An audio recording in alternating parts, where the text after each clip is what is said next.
কিতে জানতো না মুখ কয়া গেছে মুই তোমার কয়া বাজার গ্রাম ঘুরি মোর মন ঝেড়ি চড়ি যাই জানো তেমনি পাগলা তারপরে তো কোঠা নাকি যা ওদিক বসি যাচ্ছে না কি করিস কর মুখ না করছিলে কথা মা বোনেরা আম্মারা শুনে রাখো মা বিশ্ব নবী রাসূলুল্লাহ আস্তে করে বললো আয়েশা রে ঘরে যাবা কি জন্য যাওয়া ওগো হুজুর আমি তোমার জন্য একটু উপহার রাখি দিয়েছি ঘরতে উপহারটা আমি তোমাকে দিতে চাই নবী বলে আয়েশা যাও ঘরের মধ্যে তোর কি উপহার আছে আস্তে করে আয়েশা ঘরে ঢুকলে তৎক্ষণাৎ নবীর কাছে আসিয়া দাঁড়ালেন নবী বলে আয়েশা রে আমার উপহারটা কি কি পুরস্কার তোমার কাছে হযরতে মা আয়েশা হাতের তলার মধ্যে ধরে নিলেন নবী বলে আয়েশা এটা তো শিরোনি তোমার হাতে দেখা যায় হুজুর এই শিরোনিটা তোমার উপহার হিসেবে দিতে যায় কি করবা শিরোনি দিয়া হুজুর গো আমি এই শিরোনিটা দিয়া আমি তোমার দাড়িগুলা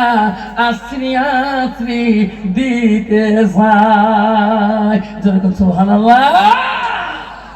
বাবা বর্তমান যুগের নারী স্বামীর দাড়ি আশ্রি দিবে এমনি দাড়ি দেখতে পাই না তুই কইবো এই দাঁড়িয়ে মোল্লা মৌলবি মুক্তি হাফেজ কারি এলি দুনিয়া জঙ্গলবো এলি তো উনি গায়ে কালো যাবার না হয় জানি কি এখন মৌলবি যখন ঠিক না বিঠি হ্যাঁ আল্লাহ রাসূলের স্ত্রী মা আয়েশা বলতো হুজুর আমার এই শিরোনিটা দিয়ে আমার মনটা চায় তোমার দাড়ি গুলো আশ্রি আশ্রি সুবহানাল্লাহ মা বোনেরা তুমি জানলে না তোমার স্বামীর বুকে দাঁড়িয়ে আছে মা কত সুন্দর মা কত সৌন্দর্য মা তুমি জানো না দাঁড়িয়ে রাখে কেন বাধা দাও যুবক যখন কোন জায়গায় গিয়েছিল আল্লাহ রাসূল বলছে কায়ু যদি একটা আমার সুন্নতের ভালোবাসা রাখে নবীজি 10টা দাইনি সুন্নত আছে গো কয়টা দাইনি সুন্নত জোরে বলেন কয়টা দাড়ি রাখাটা একটা নবীজির দাইনি সুন্নত রাসূল বলল এই 10টা দাইনি সুন্নতের ভিতরে যারা আমল থাকবে গো সে পূর্ণাঙ্গ মুমিন হয়ে কবরে চলে যাবে যুবক বয়ান শুনতে শুনতে শুনছে দাড়ি কাটলে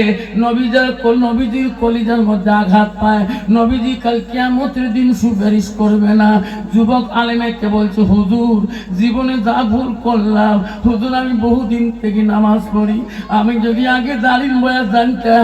এই দাড়িটা আমি ফুল লাগাইতাম না হুজুর বলছে বেটারে তওবা করিয়া নে তওবা পড়ি নিছে হুজুর আমি কথা দিলাম এই দাড়িটা জীবনে ফুল লাগাবো না যুবক তওবা করি বাড়িতে গেছেন আল্লাহ কোরআন বলছে বান্দা যখন তুমি ঈমানদার হয়ে গেছো একবার যখন তুমি তওবা করবা আমি আল্লাহ তওবাকারীকে বেশি পছন্দ করি যেরকম সুবহানাল্লাহ আব্বা আমার যুবক বাড়িতে গেছে দাড়ি আর হাত দেয় না দাড়িতে ফুল লাগায় না